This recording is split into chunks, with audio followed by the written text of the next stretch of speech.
Welcome back. പുതിയൊരു വീഡിയോയിലേക്ക് സ്വാഗതം. ഇന്നത്തെ വീഡിയോയിൽ ഉപ്പുമുളകും എപ്പിസോഡ് നമ്പർ 411, അതായത് ഇന്നിറങ്ങാൻ പോകുന്ന എപ്പിസോഡിൻ്റെ മെയിൻ ഹൈലൈറ്റ്സ് ആണ് നമ്മൾ നോക്കാൻ പോകുന്നത്. ഈ ഒരു എപ്പിസോഡിൻ്റെ ഫുൾ ലെങ്ത് പ്രോമോ ഇപ്പോൾ ഒഫീഷ്യലായിട്ട് ഫ്ലവേഴ്സ് പ്രൊമോസ് എന്ന ചാനലിൽ വന്നിട്ടുണ്ട്. അപ്പോൾ നമുക്ക് ആ ഒരു പ്രോമോയിലോട്ട് ആദ്യം പോവാം. പ്രോമോവിൻ്റെ തുടക്കത്തിൽ തന്നെ നീലു ആ മാവിൻ്റെ ചുവട്ടിൽ നിന്നിട്ട് ഒറ്റയ്ക്ക് സംസാരിക്കുന്നത് പോലെ കാണിക്കുന്നുണ്ട്. ആ മാവിനോട് നീലു പറയുന്നുണ്ട്, കഴിഞ്ഞ വർഷം കുറവായിരുന്നു, അതിന് മുമ്പത്തെ വർഷം അപ്പുറത്തും ഇപ്പുറത്തൊക്കെ കൊടുക്കാനുള്ളതുണ്ടായിരുന്നു എന്ന രീതിക്കൊക്കെ. അപ്പോൾ ഇത് കേട്ടിട്ട് ശിവാനിയും കേശുവും ദിയൊക്കെ വരുന്നുണ്ട്. ശിവാനി നീലുവിനോട് ചോദിക്കുന്നുണ്ട് അമ്മ ആരോടാ സംസാരിച്ചുകൊണ്ടിരിക്കുന്നതെന്ന്. അപ്പോൾ പെട്ടെന്ന് നീലു റിയാക്ട് ചെയ്യുന്നുണ്ട്, ഞാൻ ആരോട് സംസാരിക്കാനാണ് എന്ന രീതിക്ക് ഒന്നും അറിയാത്ത പോലെ റിയാക്ട് ചെയ്യുന്നുണ്ട്. അതിനുശേഷം നീലു അവിടുന്ന് പോയതിന് ശേഷം കേശു ദിയോടും ശിവാനിയോടും പറയുന്നുണ്ട് എന്തോ ഒരു കുഴപ്പമില്ലേ എന്ന രീതിക്ക്.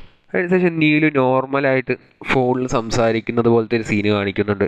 അപ്പോൾ ഇതെല്ലാം മാറി നിന്ന് ഒളിഞ്ഞു കയറ്റിക്കൊണ്ടിരിക്കുന്ന റാംകുമാറും ഹൈമവതിയും പിള്ളേരും എല്ലാവരും ഇവിടെ ഒളിഞ്ഞു നോക്കിക്കൊണ്ടിരിക്കുന്നുണ്ടാവും. അപ്പോൾ റാംകുമാർ ഇത് പറയുന്നുണ്ട്, ഇത് കണ്ടിട്ട് ഇത് നോർമലല്ലേ, ഇത് കണ്ടിട്ട് ഒരു കുഴപ്പവും തോന്നിക്കുന്നില്ലല്ലോ എന്ന രീതിക്ക്. കഴിഞ്ഞിട്ട് വീണ്ടും വീടിനകത്തുള്ളൊരു സീനാണ് കാണിക്കുന്നത്. നീലു തുണിയൊക്കെ പെറുക്കിയിട്ട് ഒറ്റയ്ക്ക് സംസാരിച്ചിങ്ങനെ പോകുന്നുണ്ട്. എന്താ പറയുന്നത് വെച്ചാൽ അവധി ഉണ്ടെങ്കിൽ ഞാൻ നിൽക്കില്ല വീട്ടിൽ എന്ന രീതിക്ക് ദേഷ്യത്തോടെ സംസാരിച്ചിട്ട് നീലു പോകുന്നുണ്ട്. അപ്പോൾ അവസാനം ഇതിനെക്കുറിച്ചൊക്കെ ഡിസ്കസ് ചെയ്യുന്ന ഭവാനിയമ്മയും ശിവാനിയും കേശുവും പാർക്കുട്ടി ഇവരൊക്കെ ഇതിനെക്കുറിച്ച് ഡിസ്കസ് ചെയ്യുന്നുണ്ട്. അപ്പോൾ ശിവാനി ഭവാനിയമ്മയോട് ഇങ്ങനെ ചോദിക്കുന്നുണ്ട് അമ്മയ്ക്ക് എന്തോ ഒരു കുഴപ്പമില്ലേ എന്ന രീതിക്ക്. ഒറ്റയ്ക്ക് സംസാരിക്കുന്നുണ്ട് എന്ന് പറയുമ്പോൾ ഭവാനിയമ്മ അതിനൊരു ആൻസർ പറയും, പണ്ട് എൻ്റെ അമ്മയ്ക്കും ഇതേപോലത്തെ സ്വഭാവം ഉണ്ടായിരുന്നു, ഒറ്റയ്ക്ക് സംസാരിക്കുന്ന സ്വഭാവം ഉണ്ടായിരുന്നു എന്ന്.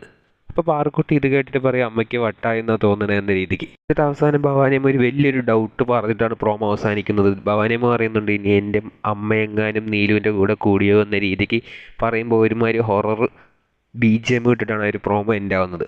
അപ്പോൾ ഇന്നത്തെ എപ്പിസോഡിൻ്റെ മെയിൻ ഹൈലൈറ്റ് എന്താണെന്ന് വെച്ചാൽ നീലു പെട്ടെന്ന് ആരോട് സംസാരിക്കാതെ ഒറ്റയ്ക്ക് സംസാരിക്കാൻ തുടങ്ങുന്നു. എന്തിനേറെ മാവിൻ്റെ അടുത്തൊക്കെ പോയിട്ട് സംസാരിക്കുന്നുണ്ട്. എവിടെ പോകുമ്പോഴും ഒറ്റയ്ക്ക് സംസാരിച്ച് നടക്കുന്നു, അടുക്കളയിലിരിക്കുമ്പോൾ ഒറ്റയ്ക്ക് സംസാരിക്കുന്നു, തുണി അലക്കുമ്പോൾ ഒറ്റയ്ക്ക് സംസാരിക്കുന്നു. അപ്പോൾ ഇതൊക്കെ കണ്ടിട്ട് കുട്ടികൾ ഡൗട്ട് അടിച്ചിട്ട് അത് റാംകുമാറോടും ഹൈമോദിയോടും പറയുന്നുണ്ട്. അവർ നോക്കുമ്പോൾ നീലു നോർമലായിട്ടാണ് ബിഹേവ് ചെയ്യുന്നത് പോലെ തോന്നുന്നത്. അതിനുശേഷം ഭവാനിയമ്മയോട് പറയുന്നുണ്ട്. ഭവാനിയമ്മ പക്ഷേ അതിന് കുറച്ച് കെട്ടുകഥകളൊക്കെ വെച്ചിട്ട് ഒരുമാതിരി പ്രേത സ്റ്റോറി പോലെയൊക്കെ പറയുന്നുണ്ട്. അതായത് തൻ്റെ അമ്മയ്ക്ക് ഇതേപോലത്തെ പ്രോബ്ലം ഉണ്ടായിരുന്നു, ഇനിയിപ്പോൾ തൻ്റെ അമ്മയുടെ ബാധ കയറിയോ എന്ന രീതിക്കൊക്കെ വീണ്ടും ഒരു പ്രേതത്തിൻ്റെ ട്രാക്കിലേക്ക് കൊണ്ടുപോകാൻ ശ്രമിക്കുന്നുണ്ട്. ഏതായാലും ഇതാണ് ഈ നീലുവിന് എന്ത് സംഭവിച്ചു എന്നുള്ളതാണ് ഇന്നത്തെ എപ്പിസോഡിൻ്റെ മെയിൻ ഹൈലൈറ്റ്. എന്തുകൊണ്ടാണ് ഒറ്റയ്ക്ക് സംസാരിക്കുന്നതെന്നും അതൊക്കെ ആയിരിക്കും ചിലപ്പോൾ ഈ ഒരു എപ്പിസോഡിൻ്റെ മെയിൻ ഹൈലൈറ്റ് ആയിട്ട് വരാൻ പോകുന്നത്. പക്ഷെ പ്രേത രീതിക്കൊക്കെയാണ് പ്രോമോയിൽ കാണിക്കുന്നതെങ്കിലും അതുപോലത്തെ ഒരു എപ്പിസോഡ് ആവാൻ യാതൊരു ചാൻസും തന്നെയില്ല. കാരണം അതുപോലത്തെ ഒരു എപ്പിസോഡ് ഇതിനു മുമ്പ് കുറേ എടുത്തിട്ടുണ്ടായിരുന്നു ഒരു പ്രേതത്തിൻ്റെ പോലെയൊക്കെ. പക്ഷേ അതൊന്നും പ്രേക്ഷകർ അത്രത്തോളം ഇഷ്ടപ്പെട്ടില്ല. അപ്പോൾ ഇത് ഒരു നോർമലായിട്ടൊരു, അതായത് ആരും സംസാരിക്കാതില്ല അതുകൊണ്ട് ഒറ്റയ്ക്ക് സംസാരിക്കുന്നു എന്ന രീതിക്കൊക്കെ ഒരു നോർമലായിട്ട് എൻ്റെ ആവാനായിരിക്കും സാധ്യത. ഒരു സിറ്റ്കോം രീതിക്ക് തന്നെയായിരിക്കും എൻ്റെ ആവാൻ സാധ്യത. ഈ ഒരു പ്രോമോയിൽ തന്നെ നമുക്ക് കണ്ടാൽ മനസ്സിലാവും ബാലുവും ഇല്ല, ലച്ചുവും ഇല്ല, പക്ഷേ ശിവാനിയും ദീയും ഉപ്പുമുളകിനൊപ്പം തിരിച്ചു വന്നിട്ടുണ്ട്. അപ്പോൾ ശിവാനിയും ദീയും വന്നതുകൊണ്ട് ലച്ചു ഇപ്പോൾ ഒരു ലീവിൽ പോയിരിക്കുകയായിരിക്കും. ഇനിയിപ്പോൾ വരുന്ന എപ്പിസോഡുകൾ നമുക്ക് ഇവരെല്ലാവരും പാടെയുള്ള എക്സ്പെക്ട് ചെയ്യാൻ സാധിക്കും. നിങ്ങൾ ഈ ഒരു എപ്പിസോഡിന് വേണ്ടി വെയിറ്റ് ചെയ്യുന്നുണ്ടോ ഇല്ലയോ ഒന്ന് കമൻറ്റ് ബോക്സിൽ രേഖപ്പെടുത്തുക. കൂടുതൽ ഇതുപോലത്തെ ഉപ്പുമുളകും അപ്ഡേറ്റ് അറിയുവാനായി ഈ ചാനൽ സബ്സ്ക്രൈബ് ചെയ്യുക.